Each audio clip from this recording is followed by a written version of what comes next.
Caríssimos professores, estudantes e todos que estão nos acompanhando, sejam bem-vindos ao Oráculo de Delfos.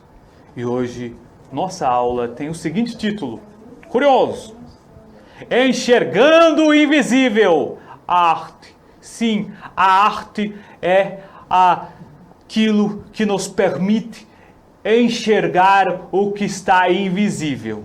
E para fazer essa aula acontecer, nós estamos, primeiramente, com o nosso professor aqui do Centro de Mídias, professor também de arte, de projeto de vida, o professor Jocélio. Professor Jocélio, seja bem-vindo.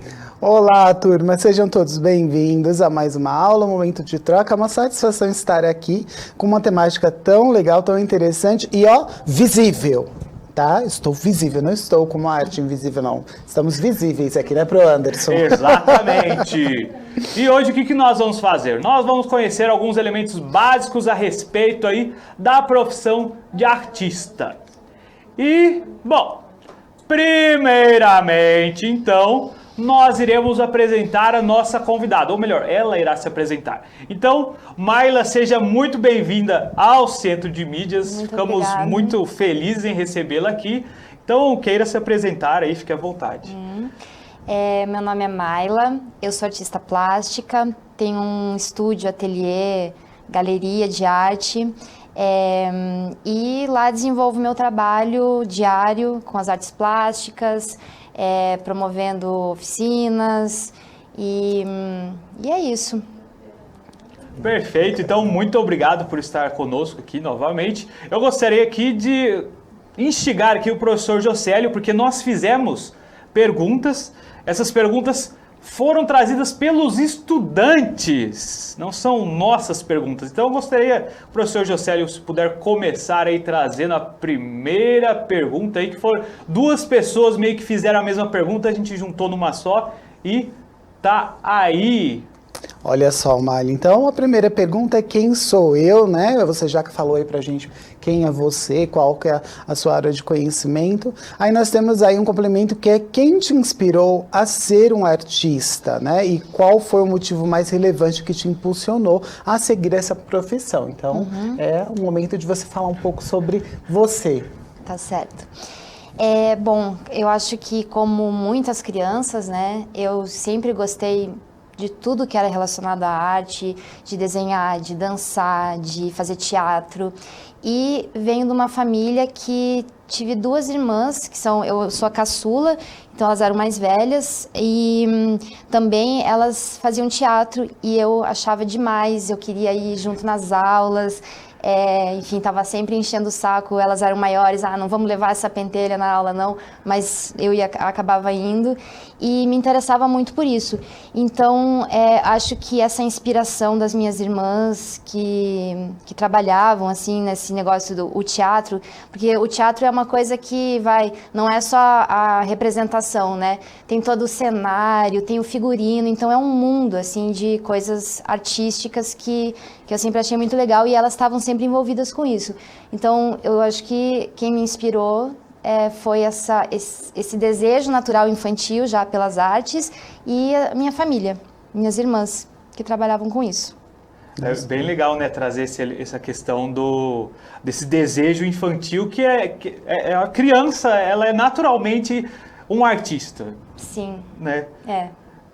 Tanto muito legal. Que, bom, para mim os desenhos infantis e os trabalhos de arte das crianças são os melhores, assim. Eu até tento copiar às vezes o traço, essa coisa meio assim inocente, né? E é muito legal. Eu gosto muito. Eu passei uma vez em frente ao ateliê, né, da Mayla e nós vimos alguns desenhos realmente que lembravam algumas artes de crianças, né? Eu falei, nossa, que curioso. Sim. Foi uma coisa que me chamou a atenção. Realmente é um trabalho bem original, né, que as crianças constroem, livres de qualquer conceito, né, estabelecido. Exatamente. É bacana essa proposta aí que você traz. E aí a gente tem a próxima pergunta, né, Anderson, que fala o seguinte: com quantos anos você começou a se interessar por arte? Acho que meio que ela já respondeu aqui pra gente, né? Como Sim, foi? desde muito cedo. desde os primeiros anos aí. E aí tem uma outra pergunta também elaborada pelos estudantes, que é a seguinte: como é viver de arte em nosso país? Essa é uma pergunta bem legal, bem importante e não dá para dizer que é fácil, porque na verdade nenhuma profissão é fácil, né? A gente tem que estudar muito, a gente tem que, enfim, lutar pelo nosso lugar. No nosso país, a gente até sempre tem que colocar essa palavra luta, porque realmente é difícil, né? Talvez em outros lugares, assim, eu sei que nos Estados Unidos tem toda já na escola, uma preparação que te encaminha para uma profissão, e daí tem aulas. E no Brasil nem sempre é assim, a gente tem que meio que descobrir as coisas, e a escola ajuda muito, mas é um caminho, assim, talvez um pouco mais difícil. Mas como é viver no nosso país de arte? Então, para mim é assim, as pessoas acham que o artista plástico, por exemplo, o único meio de trabalho dele é fazer as coisas do seu próprio trabalho, né? Trabalhar no ateliê, então o pintor, ele pinta quadros, o escultor faz esculturas, e na verdade, quando você trabalha com artes plásticas, tem uma gama enorme de trabalhos que você pode fazer. Por exemplo, eu trabalho muito com publicidade. Vão fazer uma sessão de fotos para uma revista e precisam de um fundo com uma pintura, precisam às vezes de um objeto que é uma coisa diferente, um chapéu, um maluco, ou então eu sou a pessoa que faço isso. Então isso é uma das coisas que, como artista, além de desenvolver o seu próprio trabalho, você pode fazer. Trabalhar no teatro, por exemplo, eu tenho uma dessas minhas irmãs que eu citei ali no começo, ela é cenógrafa. Então, e ela é artista também. Então, a cenografia, por exemplo, é um outro área de trabalho que o artista plástico pode entrar e pode, enfim. Então, eu diria que viver de arte no Brasil é estar muito aberto, né, para as coisas, assim, para as possibilidades, que não é só, às vezes, o seu trabalho pessoal de arte, mas sim, estar aberto para colaborações, para coisas assim. E é difícil, mas quando a gente acredita e a gente se esforça, e dá certo. Eu vivo disso, pelo menos. Com certeza. Dá até para fazer uma reflexão aqui que é importante, é profissão, né? Com certeza, é profissão, e artista, a gente ouve muito, você é artista, mas faz o quê?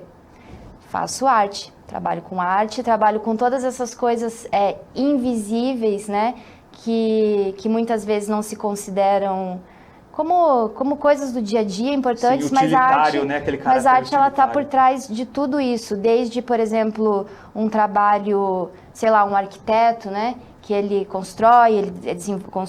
projeta, né, para ser construído, mas a visão, na faculdade de arquitetura tem aula de artes. Sim. Porque para ter essa visão de construir uma coisa bacana, uma coisa diferente, é uma visão artística, é uma visão que vem de pessoas antes que tiveram essa sensibilidade. Sim. De trabalhar o belo, que é muito importante para tudo, né? Para as nossas relações. Sim, num certo sentido, as pessoas podem observar o nosso cenário aqui, a gente tem a poltrona, a gente tem a banquetinha aqui, e tudo isso tem um caráter estético, né? Claro. Ela poderia ser de outro jeito. Por que ela tem essa parte mais funda aqui? Isso aqui tem uma fundamentação, não só simplesmente utilitária, mas também estética. A gente gosta de lugares bonitos, de coisas bonitas que chamam a atenção, e não necessariamente precisa ser bonito, mas dá uma instigada, uma reflexão, né?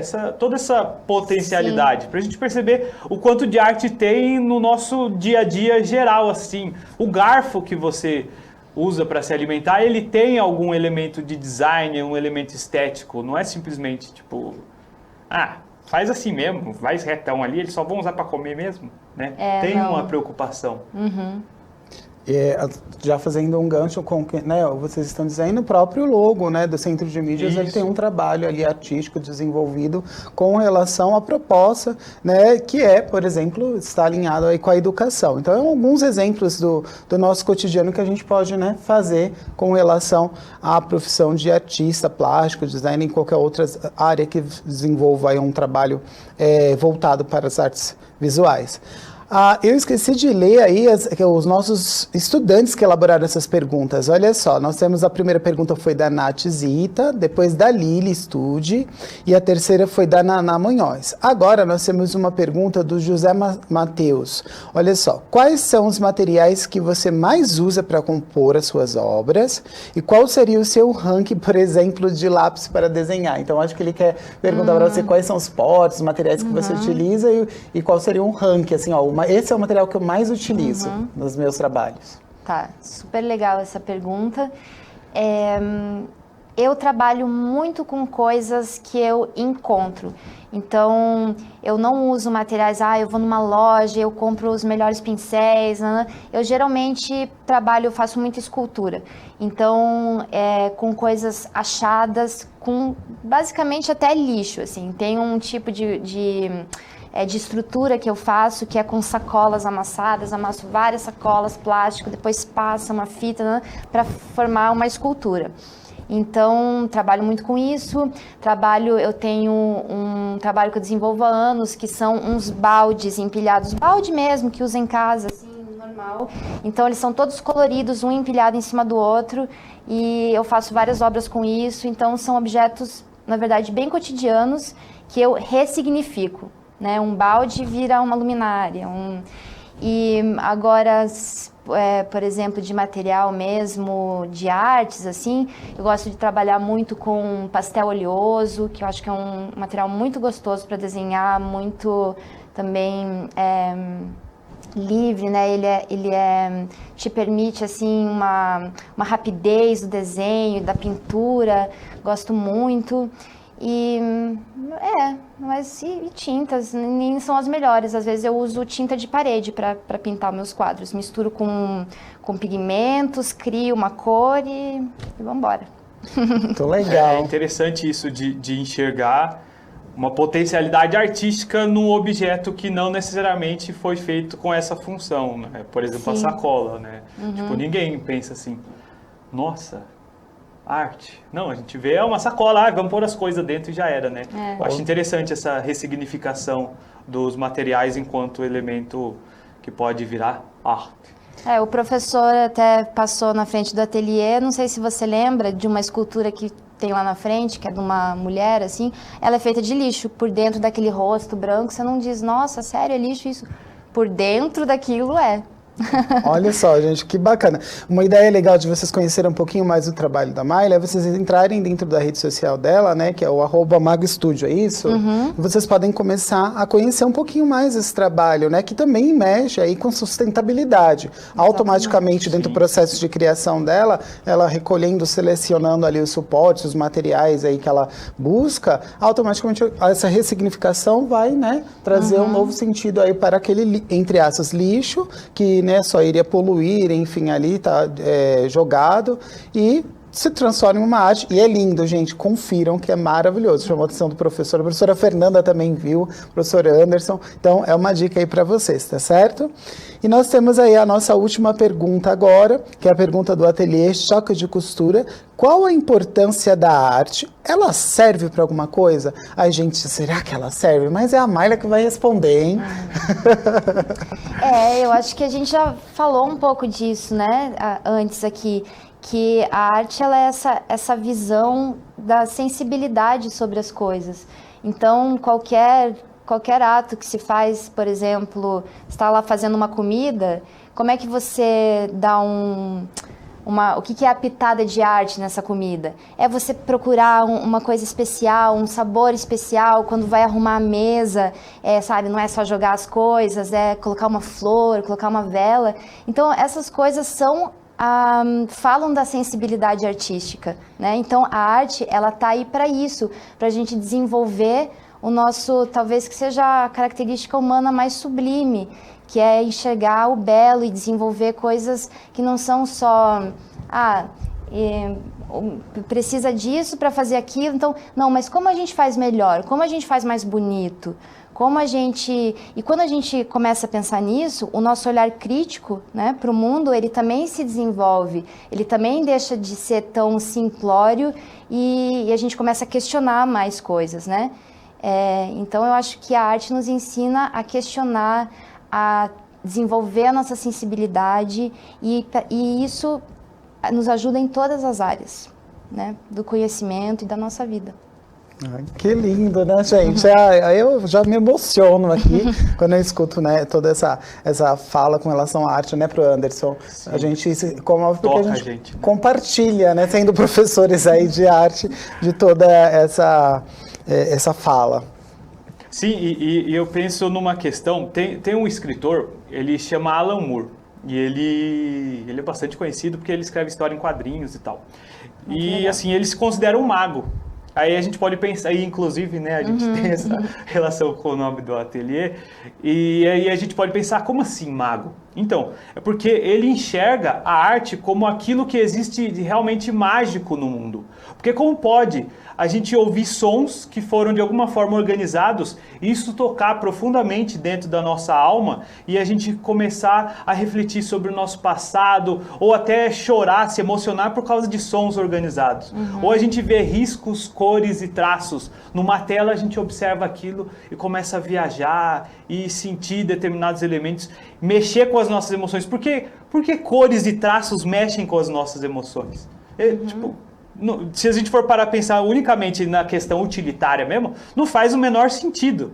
Mas isso tem uma questão muito humana mesmo, né? Aquela questão de que desde os primórdios a gente faz arte. E por que a gente faz arte? Acho que é uma necessidade. Com certeza. Uma outra curiosidade, Mayla, por que Mago Studios? Mago, eu acho que tem isso que você falou, eu também... Essa coisa da magia, né, no mundo sempre me encantou. As coisas que, inclusive, as crianças, elas têm isso naturalmente. Sim. Elas estão andando na rua, assim, e olhando para cima e pulando. Parece que elas estão enxergando um mundo que ninguém está vendo, mas elas estão. E eu tenho muita saudade, na verdade, na minha vida, assim, de ter essa coisa tão... conseguir ver isso realmente, aflorado, assim, né? Aflorado. Então, eu acho que eu tento, na verdade, manter, assim, esse sentimento. E o mago, ele fala sobre isso, né, de manter essa magia, assim, no mundo, mas também as iniciais do meu nome, Mayla Guerres. Que bacana. Olha, então nós temos todo um processo criativo já para o nome aí do ateliê. Isso é bacana, que a gente compartilha com os estudantes, né? Além deles conhecerem um pouco mais da sua essência como artista, né? E como é importante a gente perceber que existe um processo criativo até, né, para um nome que, entre aspas, seria funcional, mas não é. Na verdade, tem uma proposta artística já também ligada ao nome. As pequenas coisas, né? Exatamente. Sim. Então, Mayla, a gente vai encerrar aqui o primeiro momento. A gente agradece demais a sua participação. Agradeço também ao professor Jocélio por ter vindo conosco aqui. E a gente vai ter interação. Aí os estudantes vão poder falar com a gente e trazer as perguntas deles, as dúvidas deles a respeito desse universo. Porque a gente tem o nosso universo físico, o nosso universo material, mas a gente tem um outro universo, né? Aquele universo que às vezes existe dentro da nossa cabeça, dentro do nosso coração, e que a arte faz a gente chegar até ele. Exatamente. Ou pelo menos tentar chegar. Então, Mayla, muito obrigado. Se quiser deixar alguma mensagem ali para o estudante referente à arte. É bom, também quero agradecer a vocês pelo convite, fiquei muito lisonjeada, muito feliz. Muito obrigado. E feliz de estar falando para os estudantes que, na verdade, a educação ela é uma coisa de uma importância na vida, na nossa vida, e esses momentos que a gente tem na escola de conhecer, por exemplo, vocês estão fazendo essa aula que é sobre profissões, conhecer profissões. Isso é um momento que é muito importante e muito bonito, assim, porque é a construção da sua vida, né? Depois da sua vida adulta, sua profissão. Então, é uma chance de poder estar pensando isso muito legal. E Muito obrigada. Estou Muito feliz obrigado. de estar aqui. Muito obrigado. Então, pessoal, vem pra vinheta e a gente já volta pra interação.